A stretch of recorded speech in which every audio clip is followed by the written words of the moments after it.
video, we're going to show you guys how to make really awesome fried chicken. The nice thing about this is there are a few ingredients, but with a few really key steps that you follow, you're going to end up with something that's juicy, flavorful, and is sure to become part of your cooking repertoire. So to start, I'm going to show you guys how to break down the chicken. The recipe that I'm showing you is for a whole chicken, but if you wanted to do only drumsticks or only thighs, you can totally use the recipe, the dredging, and the process for one piece. But I thought it'd be cool to show you guys how to break down and do a whole chicken. So to start, I'm gonna take off the breast pieces, and we'll get that started now.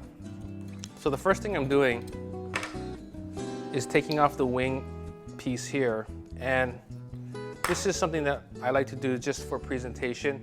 Now here is the wing section. You could go ahead and fry these if you want, but I usually just save them. I'll save them and I'll make stock with them.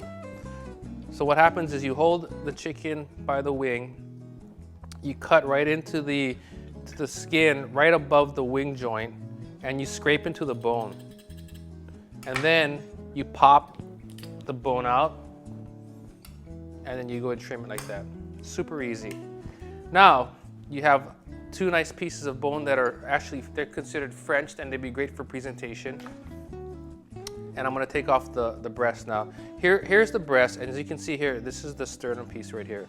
So our goal is to take one side off and the other side off, and as much meat as possible to stay on the breast that you're taking off. You don't want to leave the meat on the frame, because it's wasted. So the first thing is a first cut here, and I'm trying to cut, as you can see, I'm trying to cut and follow the bone so that I can keep as much of the flesh together, as you can see right there. And then when you come down here, you'll see where the wing joint connects to the frame, and there's it's where it connects. So you're going to take your knife and you're just going to cut through, and then you continue to follow that frame. And then here, you'll see where the skin is attached. And all you want to do is cut that.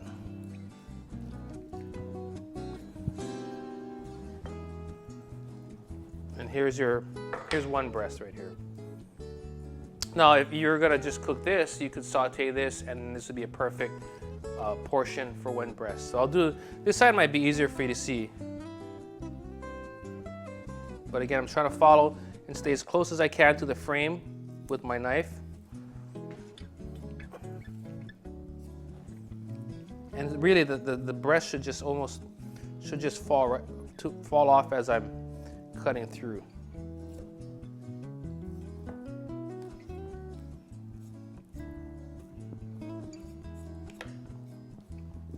Again, here's that wing where the wing connects. Here's the joint. I'm just going to cut into it real quick to separate it. Finish cutting through here.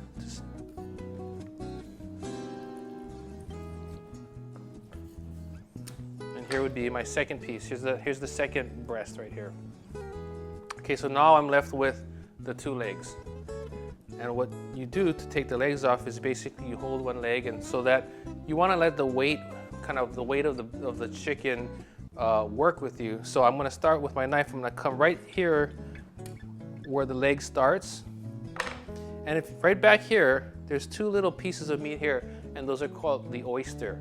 You want to get the oyster out with the leg. So I cut just before that little piece of meat here, and then I'm going to pop the leg joint so that is now free, as you can see. And I'm going to cut underneath here. You see this piece here? That's that oyster that I was talking about right here. And just let gravity do its thing. And here's one leg. Do the other side here. Again, right here, this is where that oyster piece is. So I'm going to cut in real quick. Pop the joint out. And then follow through, making sure I capture that little oyster piece of meat there, and then just kind of follow through here. So this is what's left, and as much of the meat here, I tried to keep all of the meat with the pieces that I'm going to fry. And here's the carcass here. This is perfect for stock, or you can make chicken long rice with it, make soup with it. Now, there's a lot of excess skin, and I know that skin for frying chicken is some of the best parts, but there's sometimes it's too much skin. So this piece is gonna be trimmed off. And then I want to separate the thigh from the drumstick. So in the same way I was looking for the joint, I'm gonna cut right down here, pop the joint apart, and then finish cutting through. So I have a drumstick and I have a thigh. Popped it out, drumstick, and the thigh. So if you're feeding a group or a family of 4 guests, you basically would have 4 dark pieces of meat here, but you have 2 breasts. What I like to do is, because these breasts are rather large, you know, I want to give someone a little dark and a little light. I'm going to take this breast here, and I'm actually going to cut it right down, a little at an angle in the middle. So I have a half and a half, like this. So now we have 8 pieces. You have 4 white and then you have 4 dark.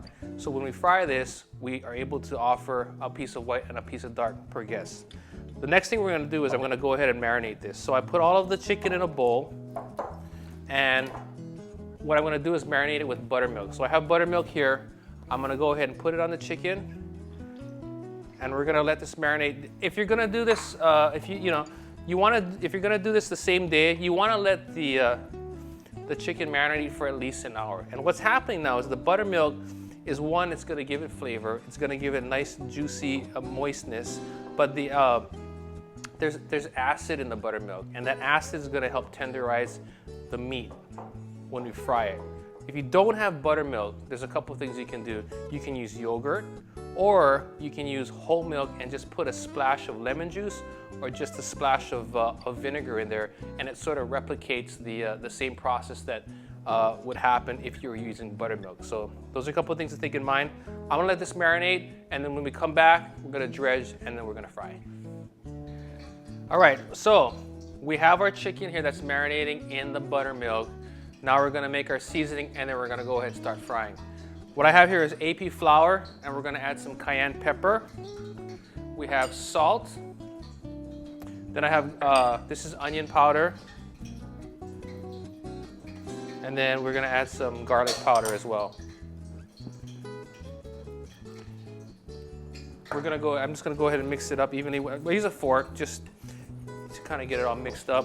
Now, what I also do when I make my seasoned flour is I will taste a little bit, because I wanna make sure that the spices and the salt have evenly gone through and that it's seasoned.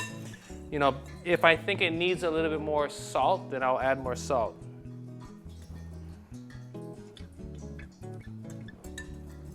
And it's good.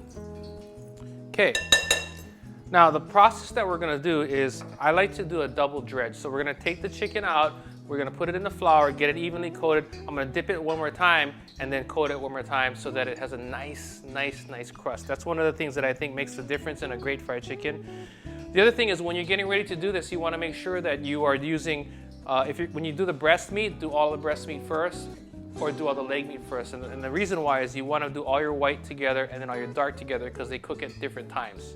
So I'm actually gonna start this with the white first, okay? So here's a piece of breast.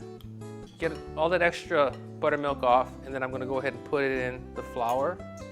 I'll put 2 pieces. You know, you don't wanna overcrowd the flour, so I'll start with 2.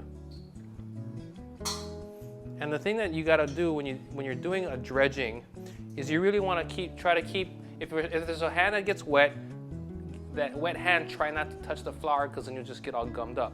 So I'm really trying, in this example, I'm using a fork, but I don't want to get my hands all gummy and messy. You know, I'm sure you've done it before, and you're getting it just keeps getting caked up. And so if you're sort of very diligent and you keep your hands, either the wet hand wet and not touching the dry ingredients, then it should be a neater process.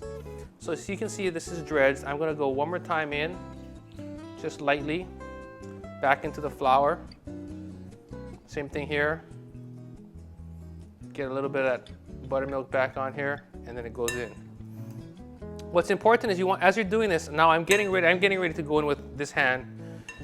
But when you're doing this, you want to make sure that all of the pieces are evenly coated with flour. Otherwise, you have, you know, a couple naked pieces of fried chicken, and that's no fun. Okay. This is looking very good. So here's what my piece of chicken looks like. It's evenly coated, no exposed flesh pieces. So now I'm going to go into my oil. My oil is medium-high heat, and it's going right inside.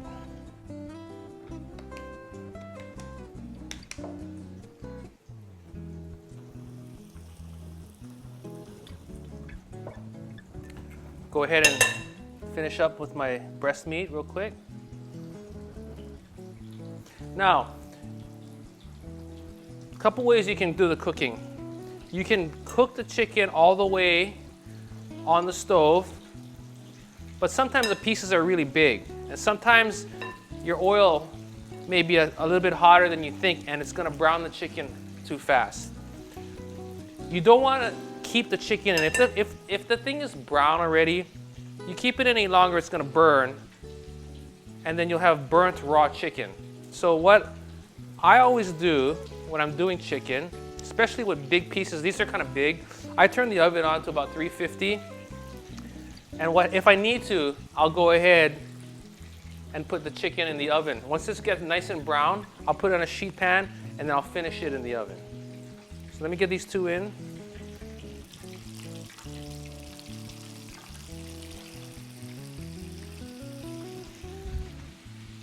Wipe my hand.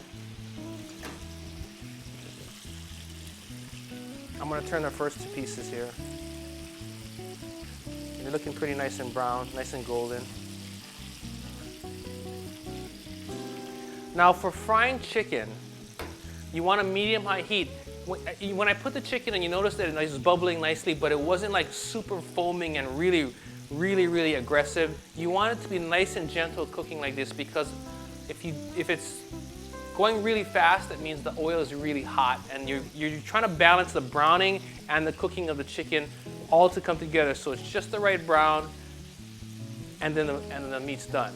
So this is a nice temperature that I got it at. It's medium-high. I'm going to watch this. After these pieces are done, I'm going to take them out, and then I'll go ahead and start doing the dark meat in the exact same fashion, and then we're good to go.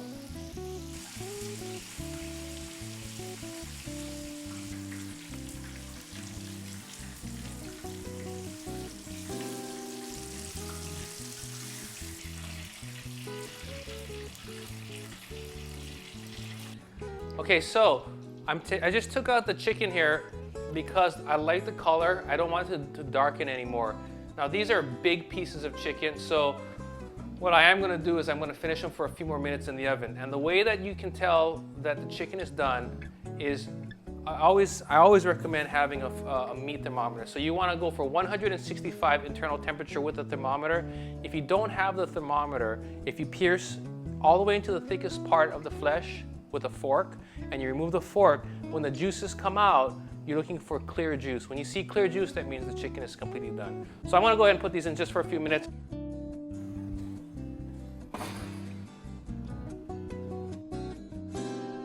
It's been going for a few minutes just to get cooked all the way through.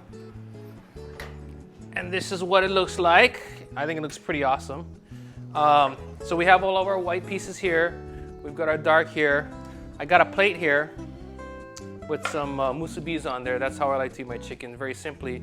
And what I'll do is I'll just go ahead, I'll put a drumstick here, and I'll put a piece of the breast.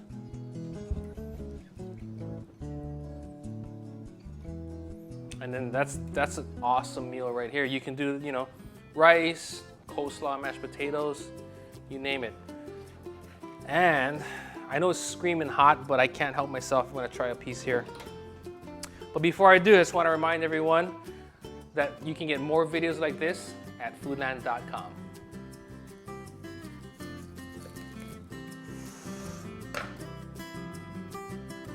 Hot.